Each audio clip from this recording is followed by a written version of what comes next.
اس سے اداروں کو نقصان ہو رہا ہے، ہمارے ملک کو نقصان ہو رہا ہے اور جمہوریت کا دنیا بھر میں تماشا بن رہا ہے۔ عمران خان اس بات پہ بالکل اس نے اپنا مائنڈ بنایا ہوا ہے، اس کو یقین ہو گیا ہے کہ وہ اقتدار میں کسی مینیپولیشن کے بغیر آ ہی نہیں سکتا۔ جب تک اسے اس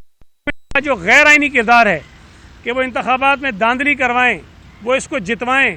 پھر اس کو حکومت میں بٹھائیں، پھر اس کے بعد اس کی نیپیاں بدلیں، اس کے چھوٹے چھوٹے کام کریں، اسمبلیوں کا کورم پورا کرائیں، اس کا بجٹ پاس کرائیں، سینٹ میں اس کے لوگوں کو جو ووٹ ہیں وہ پڑھوائیں، وہ سارے کام وہ کرتے رہیں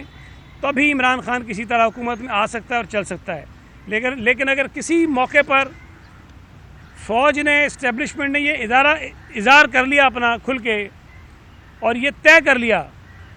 کہ ہم نے غیر آئینی، غیر قانونی کام نہیں کرنا، ہمیں اپنے آئینی دائرے کے اندر رہ کر اپنا کردار ادا کرنا ہے، جو بڑی خوشائند بات ہے،